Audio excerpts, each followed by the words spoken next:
তুই ইংরেজি পারস না, আরবি পারস না, নিজের নামে তাহকিক পারস না, তোর নামটা 520 পেজের কোন প্রকার, এটা কিছুই পারস না, তুই কিভাবে ক্লাস পালি?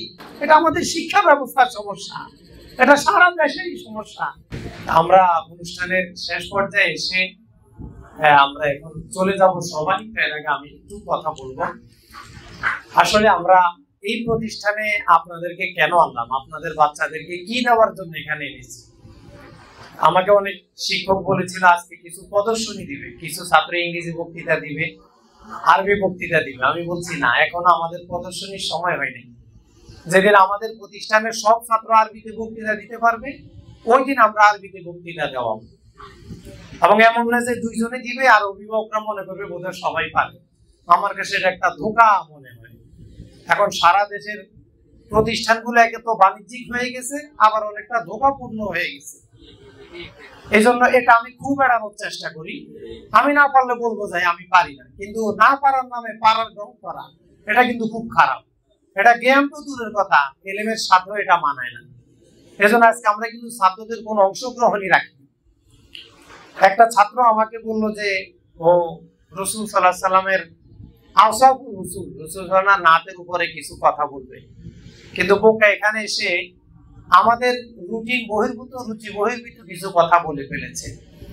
এজন্য ওই ছাত্রটাকে আমি বলেছি তুমি আর আমাদের এখানে ক্লাসে বসবা না, কারণ তোমাদেরকে আমরা এখন মানুষকে আঘাত করা শিখাই নাই। এখনো যদি তোমরা আঘাত করা শিখে ফেলো, বড় হলে তো তোমাদের জ্বালাতে দেশে আমরা হিজরত করে চলে যেতে হবে। এখন আঘাত কেন? পেট কাটবে ডাক্তার, আগে ডাক্তার হও তারপরে পেট কাটো। কিন্তু ডাক্তার না হয়ে পেট কাটলে তো রুগী মারা যাবে, রুগী তো আর থাকবে না। এই জন্য আমাদের যে ছাত্রটা প্রথমে আমাদের আশা বহির্ভূত এই ধরনের বক্তব্য দিয়েছে, আমি বলেছি সে আর এখানে ক্লাস করতে পারবে না। এটা বেয়াদবি। আমরা আদব শেখানোর জন্য আপনাদেরকে এখানে নিয়ে আসছি। আমাদের এখানে বসে যদি আদব বহির্ভূত কাজ হয়, এই প্রতিষ্ঠানে তো কোনো অর্থবহ থাকতে পারে না। এজন্য শিক্ষকরা বসবে, তার ইসলাহ শিউর হওয়ার আগ পর্যন্ত, এবং কোনো শিক্ষক যদি তার জিম্মাদার না নেয়, তাকে আমি এখান থেকে বের করে দিই। কেউ যদি জিম্মাদারি নিয়ে আমাকে বলতে পারে যে ঠিক আছে ওর ইসলামের বিষয়টা আমি দেখবো, এরপর আমি শিক্ষককে ধরবো। একজন ছাত্র বক্তৃতা দিবে, এটা একটা ভালো সাহস, কিন্তু দুঃসাহস ভালো না, সৎ সাহস ভালো। আপনাদের অভিভাবকদেরকে লক্ষ্য করে আমি কিছু কথা বলবো।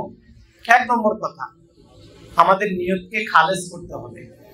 আমি মাদ্রাসায় কেন পড়াই? আমার ছেলে অনেক টাকা আয় করবে, আমার ছেলে অনেক বড় বক্তা হবে, মানুষ আমাকে বক্তার বাবা বলবে, আমার ছেলে অনেক বড় আলেম হবে, মানুষ আমাকে আলেমের বাবা বলবে। এটা যদি হয় তাহলে আপনি জাহান্নামের জন্য প্রস্তুত থাকতে পারেন। এটার জন্য মাদ্রাসায় পড়ানোর কোনো প্রয়োজন নেই, পার্সোনাল স্টাডি যথেষ্ট। মাদ্রাসায় পড়াবেন কি জন্য? যেদিন আপনার কোনো আমল কাজে লাগবে না, আপনার রিয়ার কারণে কোনো না কোনো কারণে আপনার সকল আমল নষ্ট হয়ে যাবে, কিন্তু আপনার ছেলেটা যখন আপনার কবরের পাশে দাঁড়ায় রব্বের হামদা বলবে, সাথে সাথে ওই ছেলের কারণে আল্লাহ তাআলা আপনাকে জান্নাত দিয়ে দিবে। যদি নিয়ত এটা হয় তাহলে আপনি মাদ্রাসায় পড়ান। অতএব আমরা যেন দুনিয়ার কোনো শহরত খ্যাতি অর্জনের নিয়তে আমাদের সন্তানদেরকে মাদ্রাসায় না পড়াই। আমরা মাদ্রাসায় পড়াবো আল্লাহ পাওয়ার জন্য। ভাই, কাকে পাওয়ার জন্য?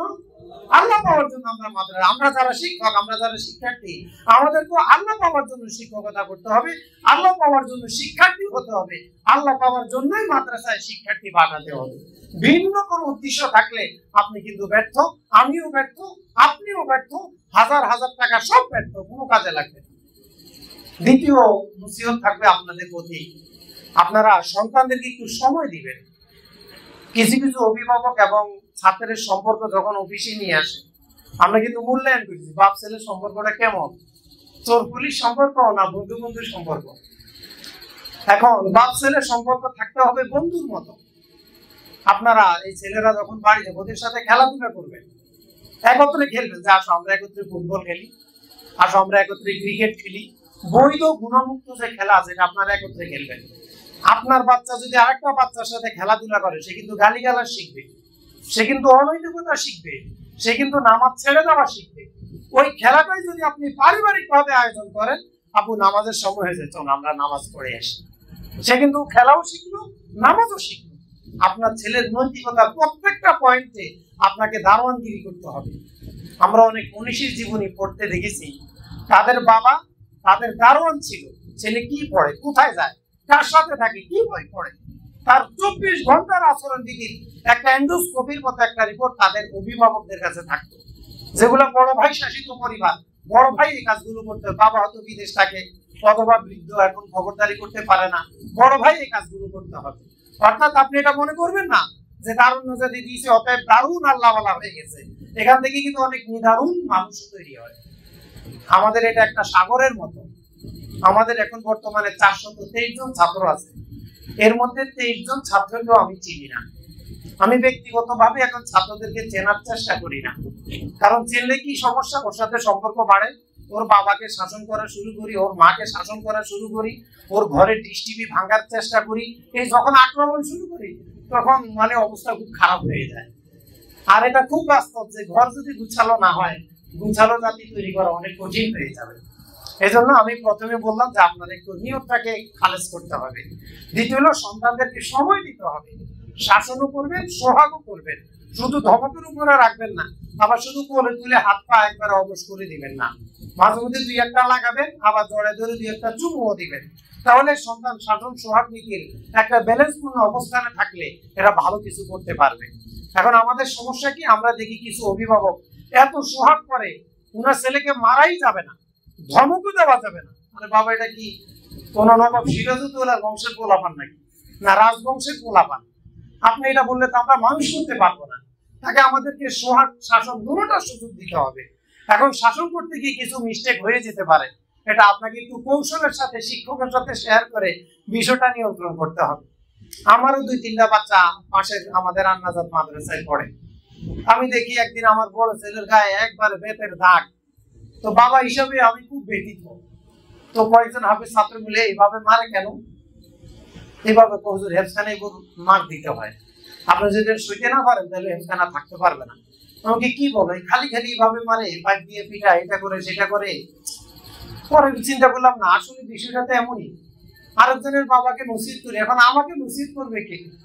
এখন আমি তো নসিহতের মহতাজ, যে ছেলের দাগ দেখে ওর সাথে কোনো ভাব প্রকার, বরং ওকে বলতে হবে না বাবা অনেক ভালো, তুমি যে ধৈর্য ধরেছো, মার খেয়েছো, এটা অনেক সুন্দর, তুমি তাড়াতাড়ি হাফেজ হবে।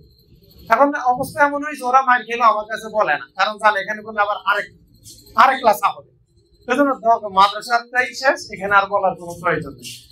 এখন আমাদেরকে ছাত্রদেরকে, শিক্ষার্থীকে, সন্তানকে সময় দিতে হবে, ক্লাস রাখতে হবে। এবং এরা আপনারা এই আমাদের সিলেবাসটার দিন প্রতি বছর আপডেট হয়। আমাদের কিতাব বিভাগের বয়স 4 বছর, আজকে 4র্থ বছর চলে। প্রতি বছর কিন্তু আমরা আপডেট করি। গত বছরের ছাত্র আর এই বছরের ছাত্রের কোয়ালিটি কিন্তু এক না। এই বছর আমাদের টার্গেট হলো আমাদের প্রত্যেকটা ছাত্র ইংরেজি আরবিতে বেসিক জ্ঞানে দক্ষ হবে। ইংরেজিতে সে যেমন পারবে আরবিতেও তেমন পারবে, বলতে পারা, লিখতে পারা, বুঝতে পারা, এই বিষয়গুলো আরবিতেও থাকতে হবে, ইংরেজিতেও থাকতে হবে। এটার জন্য আমরা শুরু থেকে ওদেরকে ইংলিশ স্পোকেন করাই, এগুলা শিখাই, শব্দার্থ শিখাই, বাক্য শিখাই, গ্রামারটা 5 মিনিটের ভিতরে দিয়ে আমরা সমন্বয় করে শেখানোর চেষ্টা করতেছি, তুলনায় একটু ভালো কিছু দিতে পারি। এবং আমাদের দেশের একটা ফলাফল, এটা একটা সমস্যা হয়ে দাঁড়িয়েছে। যেমন আমাদের দেশে যে এমন কিছু ছাত্র এই ক্লাস পায়, এই ক্লাস যদি ওকে দেখতো, এই ক্লাস হার্ট ফেল করে মারা যেত, যে তোর কাছে আমি আসলাম, তুই ইংরেজি পারস না, আরবি পারস না, নিজের নামে তাহকিক পারস না, তোর নামটা 520 পেজের কোন প্রকার, এটা কিছুই পারস না, তুই কিভাবে ক্লাস পালি? ইয়া লাইতানি কুনতু তুরাবা। এই ক্লাস হয়তো বলবে হায় আল্লাহ, এমন রেজাল্ট ওয়ালার সামনে আসার আগে যদি আমি মাটি হয়ে যেতাম। এটা আমাদের শিক্ষা ব্যবস্থার সমস্যা, এটা সারা দেশেরই সমস্যা, এটা আমার একা না। এজন্য ক্লাস পাওয়া, খুব ভালো রেজাল্ট করা, এটা আমার কাছে খুব বেশি গুরুত্বপূর্ণ না। তবে গুরুত্ব আছে, এটা দিয়ে আপনাদেরকে খুব দৃষ্টি আকর্ষণ করা যায় যে আমি শতভাগ এ প্লাস পেয়েছি। আমি না জানি ওনাকে 35 জন থেকে কতজন আরবি ইংরেজি পারে, কতজন আজকে তাহাজ্জুদ এরশাদ আউয়াবিন জিকির আজকার সুন্নত তরিকায় চলছে, এটা তো আপনি জানেন না। আমাদের জামা কাপড় ফাঁকিবাজ আর ভালো, সবার জামা কাপড় একরকম, এটা দিকে মনে করে সব বোধহয় ভালো। হ্যাঁ, জুন্নুবিল মুমিনিনা খায়রা, মুমিনকে ভালোই বলতে হয়, কিন্তু এই দেশের রেজাল্টের যে অবস্থা, শিক্ষার যে অবস্থা, এই শিক্ষা কিন্তু মানুষের মৌলিক শিক্ষার পরিমাপক হওয়ার কোনো যোগ্যতাই রাখে না। এই জন্য আপনারা একটু পাহারা দিতে হবে। এবং আপনারা আপনাদের বাচ্চাকে যেখানেই পড়ান, পৃথিবীর যেখানেই পড়ান, রেজাল্ট দেখে শিখতে হবেন না কখনো। এবং সেন্টারের রেজাল্ট কখনোই দেখবেন না। ওকে প্রশ্ন করবেন তোমার টেস্ট পরীক্ষার রোল কত হয়েছিল, কারণ আমাদের দেশের সেন্টার পরীক্ষা চাইতে আমাদের অভ্যন্তরীণ পরীক্ষাগুলি আরেকটু মানসম্মত হয়। একবারে গ্রামে বলেন আর শহরে বলেন, আমাদের ইন্টারনাল পরীক্ষাগুলো, আর আপনার এখানে অনেক শিক্ষক আছেন আমার চেয়ে আপনারা বোধ অনেক ভালোই বুঝার কথা, যে সেন্টার পরীক্ষার চেয়ে আমাদের ইন্টারনাল পরীক্ষাগুলোর মান অনেক ভালো। এজন্য কখনো জিজ্ঞাসা করবেন না বাবা তোমার সেন্টারের রেজাল্ট কি, ওকে জিজ্ঞাসা করবেন তোমার টেস্ট পরীক্ষার রেজাল্ট কি। সে টেস্টে যদি টেস্টেড হয় তাহলে সে সিলেক্টেড। আর টেস্ট পরীক্ষা ফেল করছে, সেন্টারে গিয়ে গোল্ডেন পেয়েছে, তোমার এই গোল্ডেন এটা হলো সিটি গোল্ডেন, এটা অরিজিনাল গোল্ড না, কারণ তুমি টেস্ট পরীক্ষা ফেল করলা কেন। আর আমাদের এখানে কিন্তু 70% নাম্বারে পাস। আমরা বাংলাদেশে কিন্তু আজগুবি নিয়ম কানুন করার চেষ্টা করতেছি ফাঁকিবাজ ধরার জন্য, যে ফাঁকিবাজ শিক্ষক ছাত্র ধরার কোয়ালিটি কি হবে। এজন্য আমাদের এখানে কয়েকটা অসাধারণ নিয়ম আছে। সেটা হলো যিনি পড়াবেন তিনি প্রশ্ন করতে পারে না, তিনি গার্ড দিতে পারে না, তিনি খাতা দেখতে পারে না। খাতা এবং প্রশ্ন কখনোই তিনি করবে না। গার্ড হয়তো কখনো দিতে পারে, কিন্তু খাতা এবং প্রশ্ন কখনোই তিনি করবে না, দেখবে না। এতে সুবিধা কি, যিনি পড়াবে তিনিও জানে না প্রশ্নটা যেন কেমন হয়। আর খাতা যিনি মূল্যায়ন করবে উনি তো ওনারটা মূল্যায়ন করে না, উনি নিষ্ঠুর গতিতে খাতা মূল্যায়ন করবে। আর নিজের ক্লাসের খাতা মূল্যায়ন করে হয়তো কিছু রোগ জানা থাকতে পারে, একটু ভালোবাসার ঢলে পড়ে হয়তো নাম্বারিংটা কিছু তাওয়াসুতের এদিক সেদিক চলে যেতে পারে। এই জন্য ফাঁকিবাজ ধরার আমরা এটা একটা সিস্টেম আবিষ্কার করেছি। সারা দেশে 33-এ পাস, কিছু কিছু ভালো প্রতিষ্ঠানে 40-এ পাস। আমাদের দেশের শিক্ষাবিদ যারা তারা হয়তো ভুলে গেছে যে 33-এ পাস এটা এই দেশে কিভাবে নাজিল হলো। ব্রিটিশরা তাদের জেহনি ভাবে আমাদেরকে বোকা মনে করত। ব্রিটিশরা আমাদেরকে সবসময় মনে করতে হিন্দুস্তানের মানুষ বোকা, বোকা হলে তোরা গেলি কেন, তাহলে তো বুঝা গেল আমরা বোকা না, তোদেরকে তো তাড়াইছি। হয়তো দেরি লাগছে, 200 বছর লেগে গেছে, আমাদের দুর্বলতা হয়ে গেছে। ওদের এলাকায় ব্রিটিশে এখনো 65-তে পাস। কততে পাস? 65-তে। ইউরোপে 65-তে পাস, আমেরিকা 60, 65, 70-এ পাস। শুধু আমাদের হিন্দুস্তান এমন একটা নাখান্দা এলাকা, এখানে কোত্থেকে যে 33-এর পাস আসলো। তো গবেষণা করে দেখা গেছে ব্রিটিশরা চিন্তা করলে এরা তো বোকা, তো 65-র অর্ধেক হলো 32.5। 32.5 তো নাম্বারিং হয় না, কাউন্ট হয় না, এক্সেল করা যায় না, ঝামেলা। তো ঠিক আছে, এদেরকে আধা নাম্বার এক্সেল করে 33 বানায় দাও। এখান থেকে শুরু হলো বাংলাদেশে 33-এ পাস। এখন আমার প্রিন্সিপালও 33-এ পাস, ভাইস প্রিন্সিপালও 33-এ পাস, শিক্ষা মন্ত্রণালয় থেকে সব 33-এ পাস। আসলে কি যারা দিয়েছিল তারা কি 33টাকে পাস করছিল, নাকি বোকার স্বর্গের অধিবাসীর সনদ হিসাবে দিয়েছিল? এখন আমরা বোকার স্বর্গের অধিবাসী হিসাবে সনদ পেয়ে খুব পরিতৃপ্ত, আমার ছেলে পাস করেছে, আপনার ছেলে ফেল করার নাম্বারও পায় নাই। এটা তো স্বাভাবিক লজিকও বলে। একটা বিষয়ে কারো যদি 50% জ্ঞান থাকে তাহলে সে তো পাস করে না। পাস মানে কি ওভার, পাস মানে কি ওভার করা, অতিক্রম করা। আপনি যদি এটার 50-তে এসে দাঁড়া যান, আপনি তো পাস করেন নাই, আপনি তো এখনো বর্ডারে আছেন, আপনি কমপক্ষে 51 পেতে হবে, তাহলে তো আপনি পাস করলেন, আপনি ওভার করলেন। কোথেকে আসলো আমাদের দেশে গতবার যে 33-এ পাস? আমরা তো শিক্ষামন্ত্রী হওয়ার সুযোগ পাই না। যদি কখনো যদি এমন আজগুবি কোনো প্রদীপের বলো যদি হওয়া যেত, একবারে 80-তে পাস করে দিতাম, পাস করতে কত এ প্লাস পাওয়া যায়, 98 দিয়ে দিতাম এ প্লাস, 95 দিয়ে দিতাম এ, 90 দিয়ে দিতাম এ মাইনাস, এবার পাস কর। আমরা ছোটকালে শুনেছি আমাদের দাদাদের সময় নাকি কেউ যদি পাস করতো তাকে দেখতে আসতো যে বাবারে পাস করছে। তা আমাদের সময় পাস কেউ দেখতে আসে না, এই জন্য ছাত্ররা এ প্লাস পাইলে কেন যেন আমাদের মধ্যে একবার আলহামদুলিল্লাহ বেরোয়। আমি জানি এটা কি আমার রোগ না শোক না অন্য সমস্যা, আল্লাহ জানে। আলহামদুলিল্লাহ কিসের উপরে আঁকবো হবে? উনার যে যোগ্যতা এটা যদি আলহামদুলিল্লাহ দেখতে পাইতো, আলহামদুলিল্লাহ খাড়ার উপরে দেখ করতো যে আমি ওর কাছে যাবো, ও কিচ্ছু পারে না। সারা দেশে যত ছাত্র এ প্লাস পাইছে আপনারা শুধু জিজ্ঞাসা বাবা তোমার নামটা কি, ইংলিশে 520 পেজের কোন ক্লাসিফিকেশনে পড়ছে তুমি একটু আলোচনা করে বলো তো, দেখবেন সাথে সাথে ওর চেহারায় অমাবস্যার চাঁদ উদিত হয়ে গেছে, মেঘাচ্ছন্ন চেহারায় নিম্নগামী হয়ে আসামির মতো দাঁড়িয়ে আছে আর বলছে এমন লোকের সামনে কেন রেজাল্ট প্রকাশ করতে গেলাম। একজনে বলছিল এক ছেলে গোল্ডেন পাওয়ার বলে জোরে কান্নাকাটি শুরু করছে। কেন কান্দো? কয় হায় হায় গোল্ডেন অনুযায়ী যদি আমার জিজ্ঞাসা করেন আমি তো পারি না কিছু, এখন আমার কি হবে, এখন তো আমি পারি না। এখন সারা দেশে এই রেজাল্ট হচ্ছে, এদের উচিলা আমরা অনেক সম্মানিত হয়েছি। এই 35টা ছেলের উচিলা, এদের 35টা মা বাবার উচিলা আপনাদের কাছে আল্লাহ তাআলা আমাদেরকে অনেক সম্মানের পাত্রে পরিণত করেছে।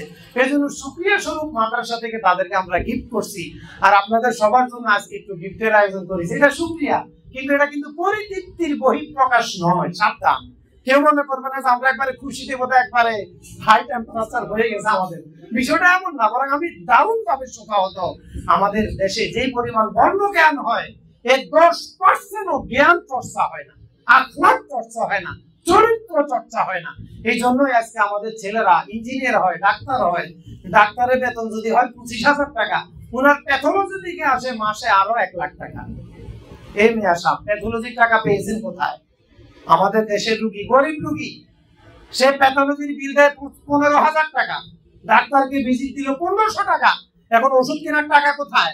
ভিজিটার প্যাথোলজিতে খেয়ে ফেলেছে, এখন ওষুধ কেনার টাকা নেই, ওষুধের পরীক্ষা দরকার নাই। তারপরে উনি যেহেতু প্যাথোলজির ডাক্তার, উনি পড়ছে প্যাথোলজিতে, উনি পড়ছে ল্যাবেডে, উনি পড়ছে মেডিসিনায়, কারণ ওখানে পরীক্ষা না দিলে তো প্যাথোলজি নিষ্প্রাণ হয়ে অকাল মৃত্যুতে ঢলে পড়বে।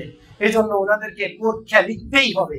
ওষুধ কোম্পানি স্যাম্পল পে আপনি ওষুধটা লিখে দিলেন, আপনি জানেন এই প্যারাসিটামলটা বানাতে যে 18টা 10টা আইটেম লাগে, সব আইটেম কোম্পানি দিয়েছে কিনা এত তাহাকি করতে গেলে তো কোম্পানির সেই প্লেট এসি কিছুই পাওয়া যাবে না। ডাক্তারদের পড়ানোর যা দেখেন সব কোম্পানি। সাধারণত ডাক্তার এগুলো আমাদের অনেক ছাত্র ডাক্তার আছে, তো অনেক সব মাসালা জিজ্ঞেস এসি দিয়ে যায়, এটা দিয়ে যায়, সেটা দিয়ে যায়, কি করবো? এখন দেখেন নৈতিকতা কোথায়? আপনি ডাক্তার হয়েছেন, ইঞ্জিনিয়ার হয়েছেন, হুজুর হয়েছেন, পীর হয়েছেন, প্রিন্সিপাল হয়েছেন, শিক্ষক হয়েছেন, হন, কিন্তু আপনার যে দায়িত্ব সেটা আপনি আদায় করেছেন কিনা? আপনার শিক্ষার্থী পারে কিনা? আপনার রোগী সুস্থ হচ্ছে কিনা তার খোঁজ খবর রাখছেন কিনা? আপনি যে রাস্তার কন্ট্রাক্ট পেয়েছেন সেখানে যে পরিমাণ পিচ পাথর দেওয়ার কথা, আমাদের দেশের সংসদে যদি একটা রাস্তা যদি ভাঁজ হয় 300 ফিট, এটা আমাদের এলাকায় আস্তে আস্তে 200 ফিট হয়ে যায়। এটা যদি ঢালাই থাকে 1 ফুট, আস্তে আস্তে 6 ইঞ্চি হয়ে যায়। প্রশ্ন হলো বাকি 100 ফুটের 6 ইঞ্চি খাইলো খেলা। যত সব বিসিএস ক্যাডার, যত সব শিক্ষা, যত সব শিক্ষিত সার্টিফিকেটধারী শিক্ষিত, আমরাই রাস্তা খেয়ে ফেলি, আমরাই বাসভবন খেয়ে ফেলি। আমরা কি খাই জানেন? যারা গরিব তারা খায় ভাত, চাল, ডাল, আর আমরা যারা শিক্ষিত আমরা খাই ইট, পাথর, বালু, সিমেন্ট, লোহা, আমরা খাই পাথর, পিচ, আমরা এগুলা খাই। এজন্য আমাদের এক একজনের, তোমার চাকরির বেতন হলো 50,000 টাকা, ওরে বাবা তোমার ঢাকা শহরে 5টা বাড়ি আসলো কোত্থেকে? সব বাইপাসে আসে, বাইপাস। এই দেশে বাইপাস হয়ে গেছে সব, এটাই শিক্ষা। অথচ উনিও কিন্তু বিসিএস ক্যাডার। এখন একজন বিসিএস ক্যাডার মন চাইলে কিন্তু ভালো হতে পারবে না, চারপাশের দুর্গন্ধে উনিও দুর্গন্ধময় হয়ে যেতে হবে, উনি আর সুগন্ধি থাকতে পারবে না। এই হলো আমাদের শিক্ষা, এই হলো আমাদের এ প্লাস, এই হলো আমাদের শিক্ষা ব্যবস্থা। এখন আপনাকে কি করতে হবে? আপনি কি শিক্ষার্থীকে ছেড়ে দিবেন? না, ছাড়া যাবে না, তবে আপনাকে নৈতিকতার পাহারা দিতে হবে। এই পাহারা দেওয়ার জন্য আমরা আপনাদের জন্য ছোট্ট আয়োজন করেছি কিতাব বিভাগ। এখান থেকে আপনারাও পাহারা দিবেন, আমরাও পাহারা দিব। একটা শিক্ষার্থীকে কেন্দ্র করে আপনিও অভিভাবক, আমিও অভিভাবক, আপনার কমপ্লেন গুলো, অভিযোগগুলো আমাকে দিতে হবে, আমার অভিযোগগুলো আপনাকে দিতে হবে। এই জন্য প্রত্যেক বন্ধে আপনাদেরকে আমরা একটা স্লিপ দিই, ফেসবুক গ্রুপে, আমাদের হোয়াটসঅ্যাপ গ্রুপ আছে সেখানে দিই, এটা ডাউনলোড করে পূরণ করে দিবেন। আল্লাহর মেহেরবানিতে আপনারা অধিকাংশ এটা পূরণ করেন না। এটা কি সন্তানের ভয়তে করেন না, নাকি আপনি নিজেই কাফের? আল্লাহ জানেন। কিছু কিছু অভিভাবক আছে আমাকে এসে বলে, হুজুর ছেলে যেন ট্যান না পায়, আমি যে বিচার দিয়েছি, আমি তো বুঝি ঘরের অবস্থা খারাপ। বাবা 10 নম্বর সিগন্যাল, বাবা এসে বলতেছে ছেলে যেন ট্যান না পায়, তাহলে ঘটনাটা ঘুরছে কোন জায়গায়? এটা হলো শাসন সোহাগের নীতি ইমব্যালেন্স হয়ে গেছিল আপনাদের ঘরে, আর কিছু না। এখন বাবা যদি ছেলেকে বলে, আব্বু আমার জন্য 1 প্লেট গোল্ড ডিপ নিয়ে আসো, তা আপনার না থেকে আপনার ছেলে বলবে যে আব্বু আমার জন্য 1 বোতল ফেন্সিকে নিয়ে আসো, কারণ আব্বা থেকে গোল্ড ডিপ শিখেছে। ছেলে অবশ্যই তার বাবার চেয়ে অগ্রগামী হবে, এটাই পৃথিবীর বাস্তব ইতিহাস। এই জন্য আমরা কি বলি, যদি আপনাকে গুনাহ করতে হয় কমপক্ষে সন্তানের সামনে গুনাহ করবেন। গুনাহ তো করাই যাবে না, যদি গুনাহ করেন সন্তানের সামনে করবেন। সিগারেট যদি খাইতে হয় দূরে খাবেন, একটু চকলেট টকলেট খেয়ার করে ছেলের সামনে কথা বলবেন, নয়তো আপনার মুখের যে বিষ বাষ্প এটা তোর মুখকে গ্লান করে দিবে, একবারে শেষ করে দিবে যে আব্বা কি খেয়ে আসছে, হাই হাই কি অবস্থা, কোথায় যাবো আইনাল মাপা, আমার পড়ানোর জায়গা কোথায়, আমার আপনি নিজে তো গোল্ডেন খায়, আমি তো পেন্সিল কেমিস্ট্রি নিতে হবে, নয়তো পারিবারিক ঐতিহ্যের ব্যালেন্স রক্ষা করা যাবে না। এই জন্য আপনাদেরকে অনুরোধ করবো, একা তো গুনাহ করবেন না, যদি করতে হয় দূরে গিয়ে করবেন, দূরে গিয়ে করবেন। একটা ঘটনা শুনেন, আমি ছাত্রদেরকে বলেছি, এক মুরব্বী, এই কয়টা বাজে, ওটা আবার ইমব্যালেন্স হয়ে যায়। হ্যাঁ, আরে আল্লাহ, সময় শেষ। হ্যাঁ, এক মুরব্বী এক মসজিদের ইমাম সাহেবকে ডাক দিল, ডাক দিয়ে বলতেছে, ইমাম সাহেব তুমি কখনো আমাকে মসজিদে নামাজ পড়াবা না। কি হয়েছে দেখা, কি সমস্যা? আমার একটা সমস্যা আছে। কি সমস্যা? শোনো, তুমি যখন শৈশবে ছিলে তখন তুমি একদিন কাঁচা দিয়ে গাছে উঠছিলা। কাঁচা বুঝুন তো, ঘুষ, আমরা এলাকা বলে ঘুষ দেওয়া, বরিশালে কয় কাঁচা দেওয়া। তাই কাঁচা দিয়ে তুমি গাছে উঠছিলা, আমি তখনই একটা দায়িত্ব বেহাজাল ইমাম বলে যখনই তোমার ভিতরে ইক্তেদা করি আমি দেখি তুমি কাঁচা দিয়ে কেবল গাছে উঠতেছো। আমার বাবা নামাজ হয়। এখন দেখেন, ওই যে বাস স্ট্যান্ডে লেখা থাকে না, একটি দুর্ঘটনা সারা জীবনের কান্না। আমরা শিক্ষার্থী এবং অভিভাবক শিক্ষক সবাই মনে করি এটা বাসওয়ালাকে বলছে, না এটা আমাকে বলছে। তুমি যদি ছাত্র জীবনে এমন কাঁচা পড়া দুর্ঘটনা ঘটাও, মুক্তি মহাদেশ এলাকায় যখন যাবা, ওই একটা বেটি বেজেলাম বলে তোমার ওয়াজে শুনবে, সবাই কাঁদবে, কিন্তু ওই জায়গা শুধু হাসবে। আরে কাঁচা দাও না, হুজুরে কান্দাইতে আছে, কি অবস্থা হবে আমার। একটি দুর্ঘটনা সারা জীবনের কান্না। এখন আপনার ছেলে যেন এই ধরনের কোনো দুর্ঘটনায় কখনো পতিত না হয়, এজন্য তাকে ব্যক্তিত্ব শিখাতে হবে, ওয়াইফুল লাইফ তাকে শিখাতে হবে যে এটা করবা না, এটা করবা, এইভাবে করবা, এইভাবে চলবা। আমাদের সহযোগিতা নেবেন, প্রয়োজন ওর পুরো রিপোর্টটা আমাদেরকে জানাবেন। দেখেন, একজন শিক্ষক আর ডাক্তার একরকম। এখন ডাক্তারের কাছে কেউ যদি আপনার যদি কোথাও চুলকায়, লজ্জাকর জায়গায় চুলকায়, আপনি যদি না বলেন যে লজ্জার জায়গায় চুলকায় কিভাবে ডাক্তারকে বলি, আচ্ছা পিটার ফ্যাট একটা বলে চলে যাই, আপনার কি চুলের রোগ ভালো হবে? কিভাবে ডাক্তারকে বলি না, ডাক্তারকে বলতে হবে, প্রয়োজনে দেখাতে হবে। শরীয়ত এখানে আপনার জন্য উমুম করে দিয়েছে, আপনি ডাক্তারের জন্য যতটুকু প্রয়োজন, এতে যদি শরীয়ত লঙ্ঘন করার আগে আপনার জন্য মাফ, কারণ আপনি রোগী। মানুষের কি বদ বলা যায় নাই, সন্তানের দোষ বলা যায় নাই, তবে শিক্ষকের কাছে বলা ওয়াজিব। সন্তানের দোষ শিক্ষকের কাছে বলা কি ওয়াজিব, বলতে হবে হুজুর আমার ছেলে কিন্তু টাকা ধরার অভ্যাস আছে, আমার ছেলে কিন্তু এই অভ্যাস আছে, আপনার একটু ট্রিটমেন্ট দিবেন। রাগ করবে না, একটু সহায় নিতে হবে। আপনিও জানেন আমিও জানি, তাহলে আমরা রুগীটাকে ওইভাবে ট্রিটমেন্ট করবো। এখন আপনি আমার এখানে ভর্তি করছেন একটা সুস্থ রুগী, আমি তাকে কেন অসুস্থতার ট্যাবলেটটা দিতে যাবো? অথবা সে অসুস্থ, আমি যদি ওষুধটা না দিই সে তো দিন দিন অসুস্থ হতে থাকবে, একসময় দেখবেন ছেলে খুঁজে পাওয়া যায় না, কোন দিকে চলে গেছে, মাদ্রাসায় পড়ে না। যাকে এটা কেস স্টাডি, আমরা আজকে তো সময় নেই, পরে এক সময় আমি আর আপনারা একা কথা বলবো। আমি সাউন্ডে থাকতে পারি না, আমার মাথা ব্যথা করে, এই জন্য আমি কিন্তু টোটাল শুরু থেকে আসতে পারি না, আমার উস্তাদের আসছে। তাই আরেকদিন আপনাদেরকে ইনশাল্লাহ ডাকবো, সেদিন আপনাদের সাথে আমি দিন ব্যাপী আমরা ইনশাল্লাহ আরো বিষয়ভিত্তিক সাজানো আলোচনা নিয়ে আসবো, আমরা একটু খোলামেলা কথা বলবো। আজকে আপনারা অনেক দূরে যাবেন, আপনাদের কাছে আবারও কৃতজ্ঞতা আদায় করি। নিয়ম ঠিক রাখবেন, আমাদের সাথে যোগাযোগ রাখবেন, কারো কথায় প্রভাবিত হবেন না, আমাদের আচরণে ভুল থাকতে পারে, আপনারা বলবেন, আমরা ইনশাল্লাহ আস্তে আস্তে ভালো হয়ে যাব। আমরা কিন্তু নূরের তৈরি ফেরেশতা না, আপনার কিন্তু নূরের তৈরি ফেরেশতা না। আপনার যেমন রাগ আছে, আমারও রাগ আছে, আমার রাগ আসলে বাড়ি দুটো জায়গায় তিনটা দিয়ে ফেলতে পারি। আপনি কিন্তু আপনার ছেলেকে বহুদিন 1 কেজি ধাবরের জায়গায় 3 কেজি ধাবর দিয়ে ফেলেছেন। চোখ বন্ধ করে খেয়াল করে দেখেন, আপনার ছেলেটা আপনার কাছে 1 কেজি ধাবর পাওনার মতো উদ্দেশ্য করেছিল, কিন্তু আমরা রাগে 3 কেজি দিয়েছেন। 2 কেজি জুলুম কিন্তু আপনার বাবা হওয়া সত্ত্বেও করেছেন। তো শিক্ষক হিসাবে আমি 10 কেজি একটা থাপ্পড় বসাই দেওয়া, এটা বলতে অনেক বড় কিছু না, এটা মানুষের ভুল হতে পারে, তবে আমাদেরকে ক্ষমা চাওয়া উচিত। ছাত্রদের, আমি তো ছাত্র বাইরে মাপ চাই, যাগো বেশি ভিডিও করে বসায় পায়ে ধরে মাপ চাই, আমি শুরু অনেক মারছি, আমারে মাফ করে দেয়, তখন ওরা আসলে দিল থেকে মাফ করে দেয়। এবং আল্লাহ ওনারা যখন হজে যাইতেন তখন আরাফায় শুধু এই জন্য বলতেন, আল্লাহ ছাত্রগণ অনেক পারছি, আমারে মাফ করো, ছাত্রগণ মাফ করো। এবং আমার পুরো হজের সফর শুধু ছাত্রগণ জন্য দোয়া ছিল, এবং আমি এই জন্য হজ করার বেশি আগ্রহী যে ওখানে যে যেন ছাত্রগণ জন্য মাফ চাইতে পারি, ছাত্রদের জন্য যেন দোয়া করতে পারি, এবং এই দোয়াই আমরা বেশি বেশি করি। এবং হেরে বেলায় আল্লাহর কাছে একটা দোয়া মঞ্জুর করেছি যে আল্লাহ জীবনে যত ছাত্ররা বদোয়া দিব, একটা দোয়া কবুল করবা না। আল্লাহ জীবনে যত ছাত্ররা বদোয়া দিব, একটাও যেন কবুল না হয়। কারণ আমি জানি আমি খুব কম ধৈর্যের মানুষ, অল্পতে রেগে যাই, ফেটে পড়ি। আমি কথায় কথা যদি বদোয়া দিই প্রতিদিন মানুষের ভালাক হয়ে যাবে, এই জন্য আগে বড় ভাইটা পাস করে দিই। এখন ছাত্র করে যত বলি ওরাও জানে হুজুরের বদোয়া কাজে লাগবে না, এখন আল্লাহর মধ্যে কাজে লাগেও না, বদোয়া কাজে লাগবে না। তবে আলহামদুলিল্লাহ দোয়া মিস যাবে। আমরা ছাত্রদেরকে দিল থেকে ভালোবাসি, এই জন্য 35টা ছাত্রের প্রতি আমরা আন্তরিকভাবে কৃতজ্ঞতা আদায় করি। আমরা তো পড়াইছি, ওরা তো পড়ছে, আপনারা টাকা দিচ্ছেন, আমরা তো টাকাগুলো নিছি। এখন আসলে সবার সমানভাবে অংশগ্রহণ ছাড়া তোমার একটা চমৎকার শতভাগ রেজাল্ট কিন্তু সম্ভব ছিল না।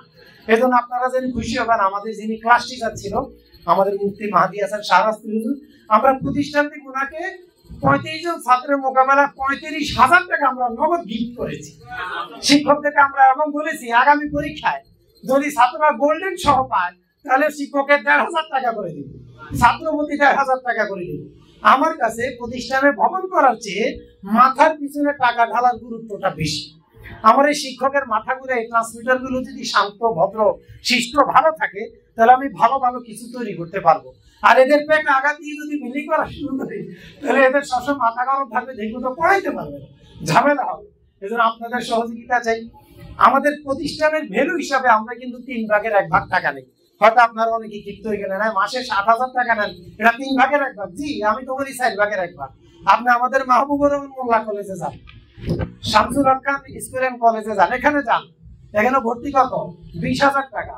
মাসে কত বেতন? শুধু একাডেমিক স্যালারি 6,000 টাকা।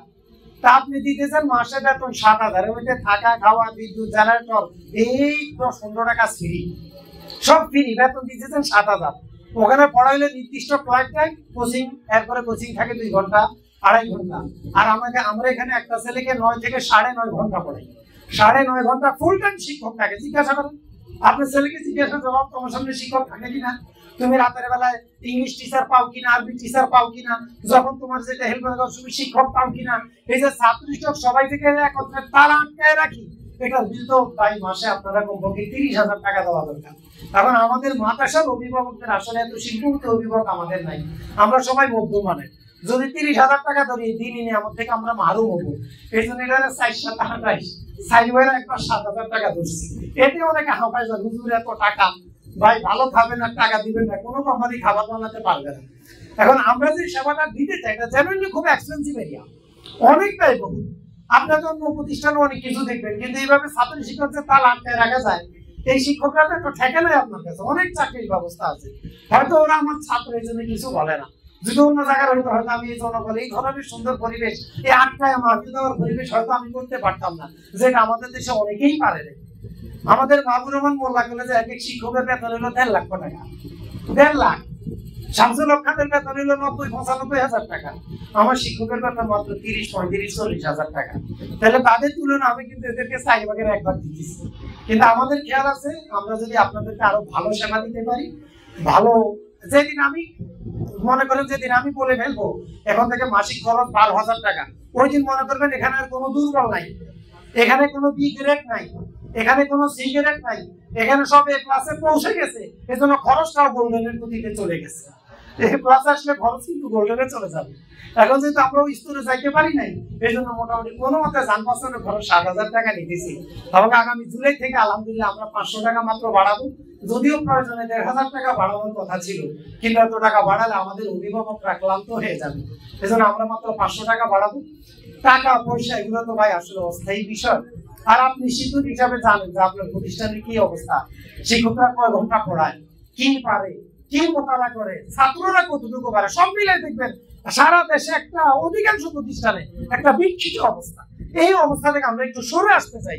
প্রিন্সিপাল চায়, আমাদের অধ্যক্ষ মাহবুব সিদ্দিক মাদ্রাসা আলী হুজুর চায় একটা স্পেশাল ক্যাবিনেটের মতো, এখানে একটা স্বতন্ত্র আমলি, আখলাকি এবং শিক্ষা সেবা দেওয়া হবে।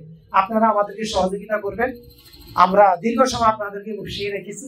আর আমি একটু কথা বলে শেষ করতে পারি, আমার একটা অভিযোগ, আমি আলোচনা করি না, দেরি করি। তা আমরা অনুষ্ঠানের পরে যারা অভিভাবক, ছাত্ররা রুমে চলে যাবে। আপনারা অভিভাবক যারা আসছেন, প্রত্যেক ছাত্রের মোকাবেলায় একজন অভিভাবক আমরা কাউন্ট করবো। যদি একাধিক আসেন আপনারা একজন নাম দেখাবেন। একটা লিস্টে গেছে, ওই লিস্টে থেকে কারো নাম হয়তো বাদ গেছে। আপনার লিস্টে আপনার জন্য আমরা একটা ছোট্ট গিফটের আয়োজন করেছি, মাদ্রাসার নামে একটা মগ লিখছি, একটা মগ দিছি, মাদ্রাসার নাম আছে। এটা ঘরে রাখবেন আর মাঝে মধ্যে দেখবেন যে হুজুর রুচি এত সুন্দর, আল্লাহ আমার পোলার রুচিটা আরো সুন্দর করে দাও, আখলাকের রুচিটা আরো সুন্দর করে দাও। এই মগটা দেখতে যত সুন্দর, আমার ছেলের আখলাকটা, আমলটা যেন আরো সুন্দর হয়। এই মগটা দেখে দেখে যদি একটু দোয়া করতে পারেন, এজন্য একটা মগ, একটা গিফট আপনাদেরকে দেওয়া। এই বিল্ডিং এর পাশের বিল্ডিং এর আপনাদের জন্য এই 3য় তলায় সামান্য একটু আপ্যায়নের ব্যবস্থা আছে। আপনারা মেহরবানি করে খাওয়া দাওয়া করে তারপরে আপনারা যাবেন অভিভাবকরা। আল্লাহ তাআলা আমাদের সকলকে আমাদের এই মাসিক বেতন এটা দান। হ্যাঁ, এই বিল্ডিং মানে এখানে 2টা বিল্ডিং আর কি, এই পাশে একটা, ওই পাশে একটা। এই যে এটা কিন্তু 2টা বিল্ডিং, এই পাশের বিল্ডিং এ, এই পিছনের সাইডে 3য় তলায় যাবেন। তো মাসিক বেতনটা দান, এটা সদকা। আপনাদের এই সদকা আল্লাহ কবুল করুক। হুজুর আমাদের মাঝে দোয়া করবে, আমরা একটু সংক্ষিপ্ত দুরূদ ও সালাম জানাই। ইয়া নবী সালামু আলাইকা, ইয়া রাসূল সালামু আলাইকা, ইয়া হাবিব সালামু আলাইকা, সালাওয়াতুল্লাহ। মদিনার সবুজ মিনার মোদের ডাকে বারে বার, নেই সহায় মদিনা যাবার, মোরা যেতে চাই মদিনায় বার বার। ইয়া নবী সালামু আলাইকা, ইয়া রাসূল সালামু আলাইকা, ইয়া হাবিব সালামু আলাইকা, সালাওয়াতুল্লাহ আলাইকা। بلغ العلا بكماله، كشف الدجى بجماله، حسنت جميع خصاله، صلوا عليه وآله।